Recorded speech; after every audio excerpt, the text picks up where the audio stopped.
I'm here with a new friend, Elizabeth Hill from Lubbock, Texas. I don't have a lot of friends from Lubbock, Texas. Welcome, Elizabeth. Thank you for having me, Larry. So yeah, you're expanding your reach of friends down here Yeah, in Texas. right. Yeah. And you always need more friends. Absolutely. So, Elizabeth, you are quite a dynamo. You've done amazing things in a short period of time in your life. And let's just talk about that. I'll let you explain, and then I might highlight a couple of things where you came from and what you were able to do coming up the ladder. And so, where did you start?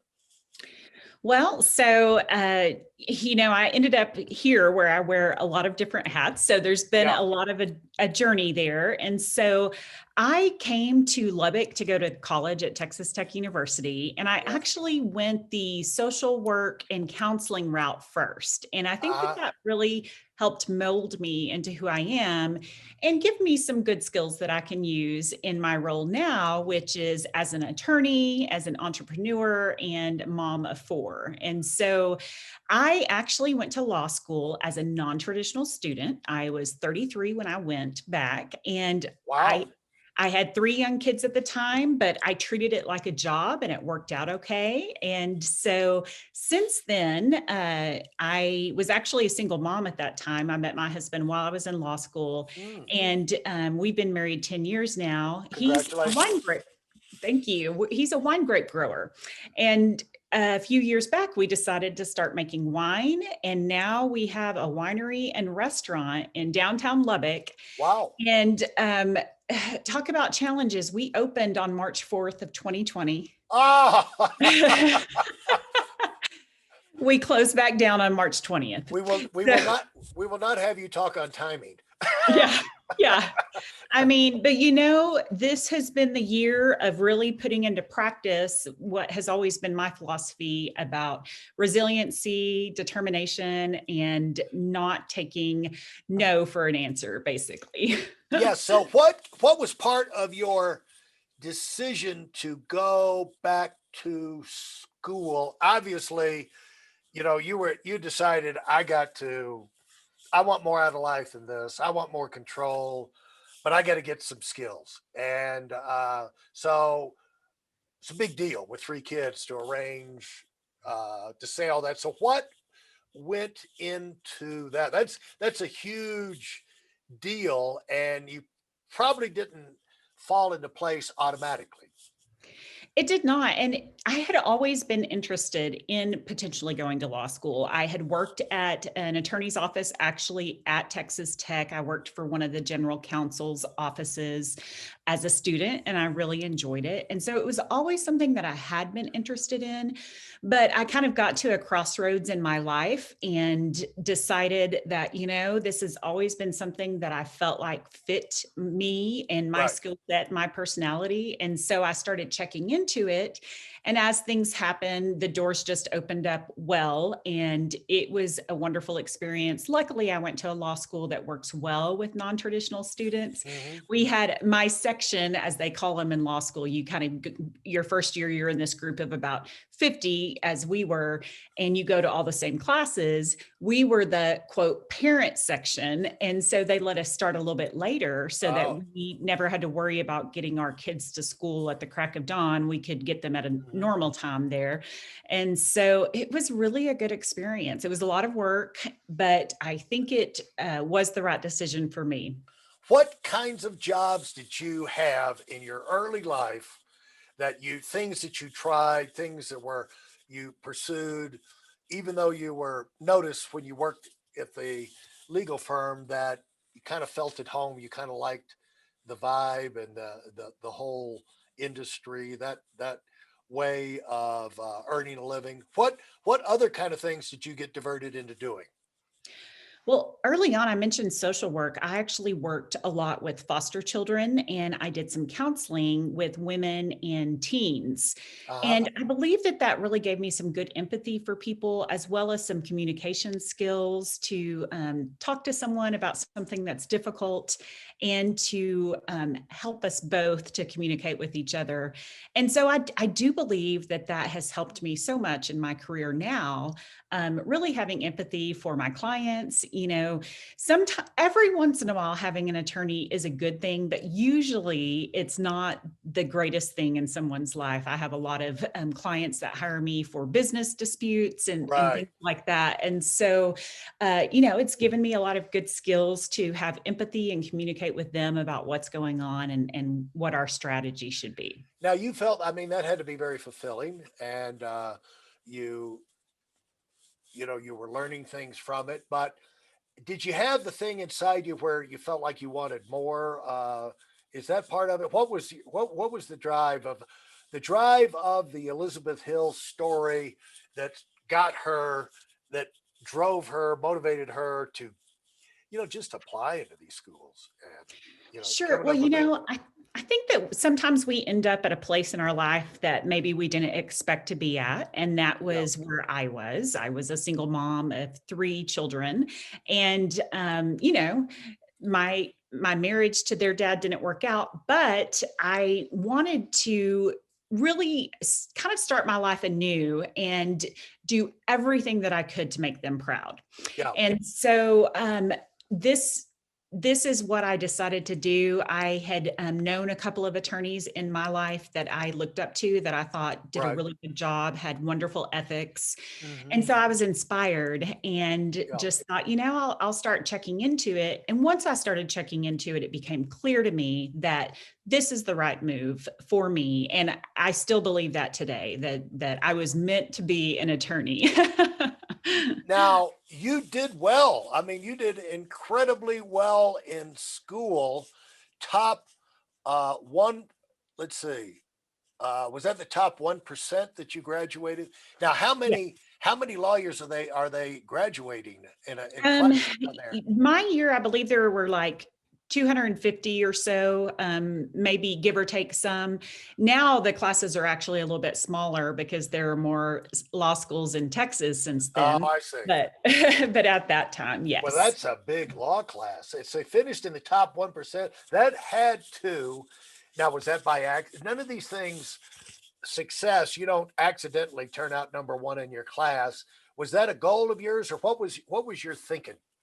That Well, I will say I was number three, but I was Yeah, really excited about that. And I haven't really shared that with many people yeah, because I don't want it to come across as right, too boastful. right, But yeah, it was a lot of work. And I actually had to kind of work my way up. yeah, I got there right at the end of the third year. And so it was a process. It was learning what my strengths were, what my weaknesses were, and making sure that I worked on all of those, capitalized on my strength, and really worked to improve my weaknesses. And so, it involved more reading and studying than I ever comprehended I might have to do. right. And so, law school, I think for most schools, it is very competitive. And I think that to some degree, I flourished in that. It was very stressful, and I had to work on managing that stress. But I did flourish in an environment that was competitive. And the competition, you could have probably floated through, and nobody would have known. I would have big pats on the back for just getting uh, uh, the law degree with three kids and starting with a late start. But that wasn't enough for you. You could have made it a lot less stressful. But where do you think that came from? You know, I've always been pretty competitive. Why My why is that? I think part of it is innate. I think part of it is my personality in the Yeah, mix, but I also had a really, really encouraging mom.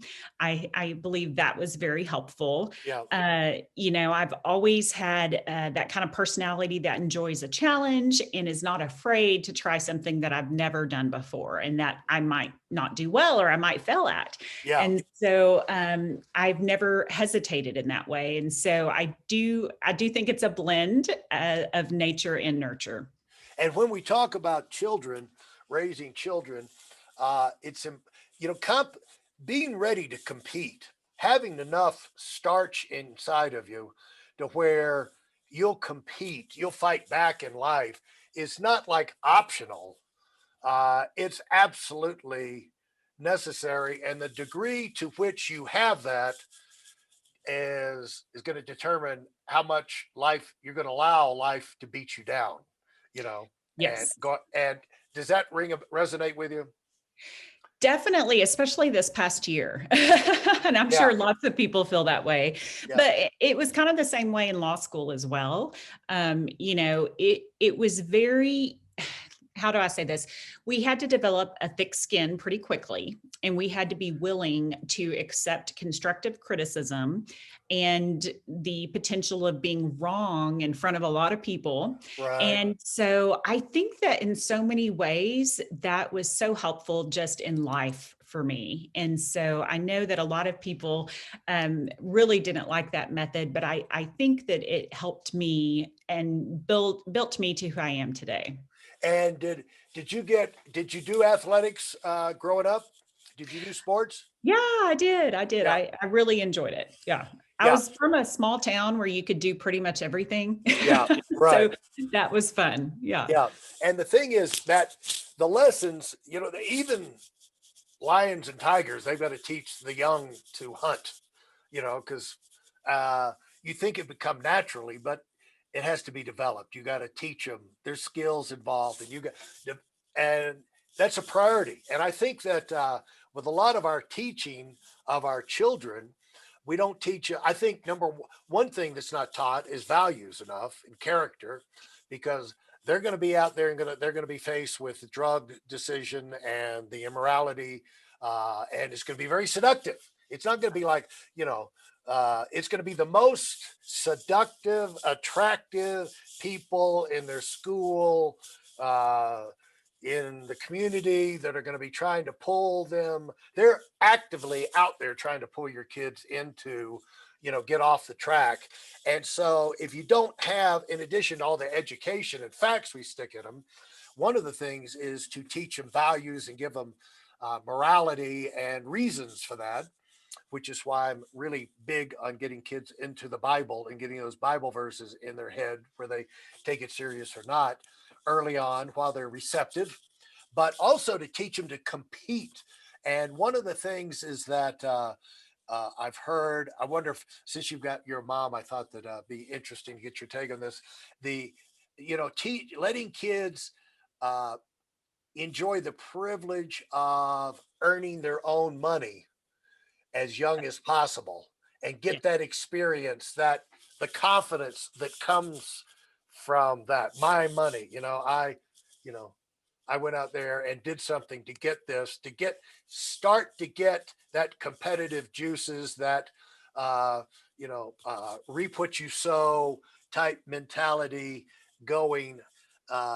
Activate that part of their brain as early as possible is a key to it. I think it's overlooked a lot of times.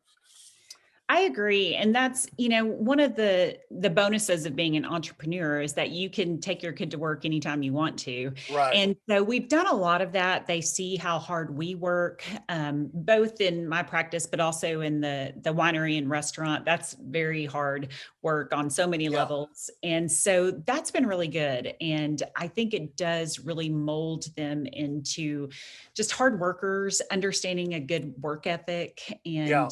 and it serves so well throughout life. Yeah. And the thing is, the fact that you have uh, benefited from a lot of that.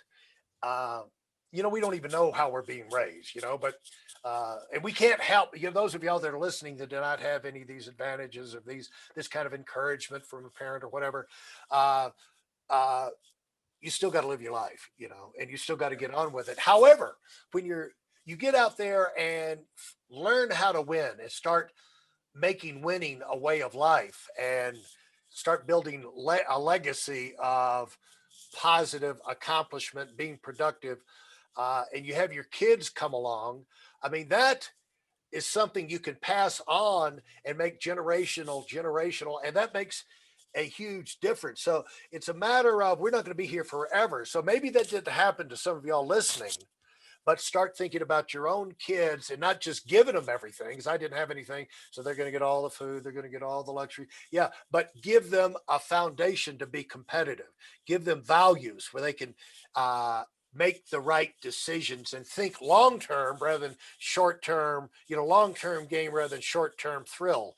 And they can stay on track and, you know, turn into people that accomplish big things. Now, as you get out of law school, you've got this, uh, you've got some notoriety and you've got some sizzle for the law firms out there. Was it?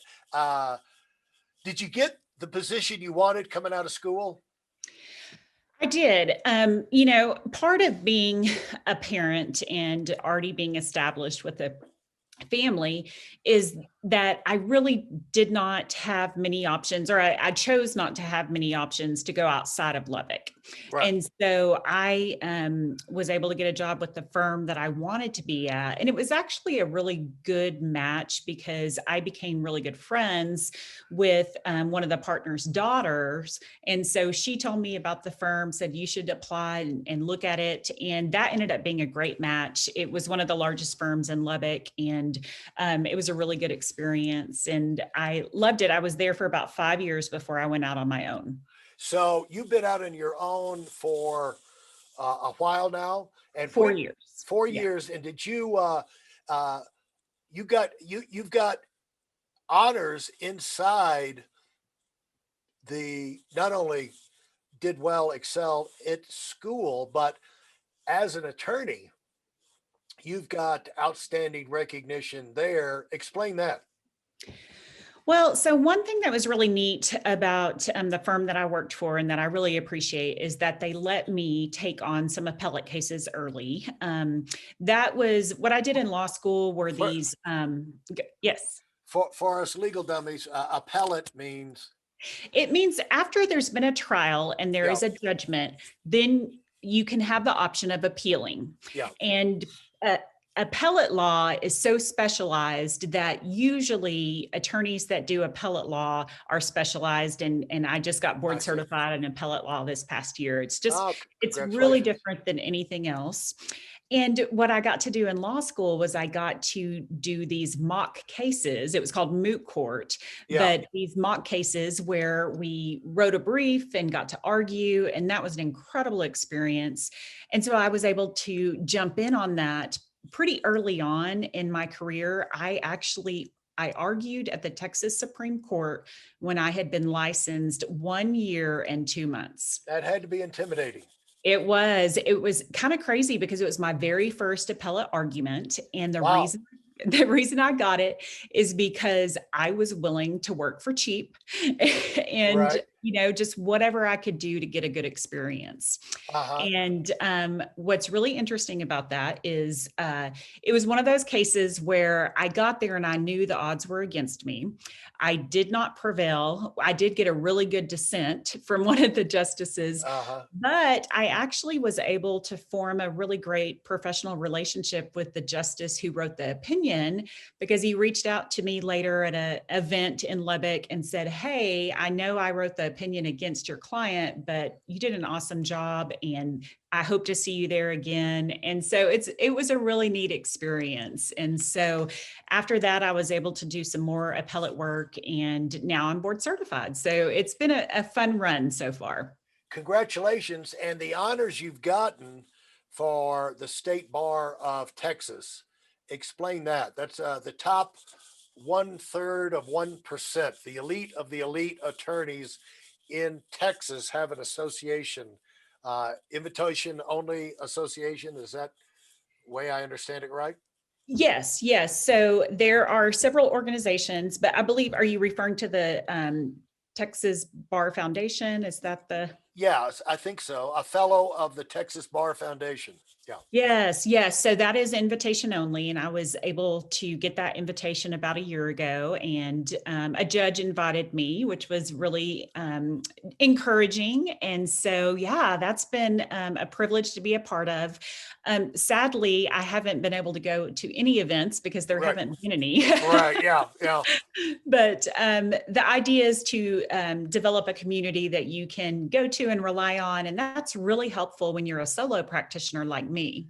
Yeah. That, of course, all the other attorneys in town hate you now. And, I don't, I'm sure some have no idea that what that is, but yeah. yeah. Yeah. Well, the thing is, did you know what it was before you got invited? Had you ever? I had heard of it before. I didn't realize all of the ins and outs of how it worked, but yeah, I had heard of it. Yes. Yeah, it's not something, and it's not something you can aspire to it, but you could. It's not the kind of thing you can earn your way in. It's just you have to be invited, right? And Right. so Correct. that's that. See, that's the thing about when you the un thought of benefits of winning and being successful and sticking your neck out and actually pulling off some great things. You don't just win that Super Bowl, you open up all the opportunities that's on the other side of that that you can't even imagine because you've never won a Super Bowl, you know? Yeah. And that is a perfect example of even in a professional field like law, there are rewards, there are things that most attorneys never hear about because uh, they don't know anybody who's in that, and it's just not never comes up. But there are these hidden jewel type things that can happen to you if you bust your rear, put yourself on the line, and that advantage right there, being in that group has got to be a career changer in terms of your colleagues because the way you get better, it's hard to get better when you're in there by yourself, other than just mileage, and experience. But when you get in a group of other elite people and you have a reason, a project going on or association or so, that's one reason, Elizabeth, I love doing this podcast because it gives me an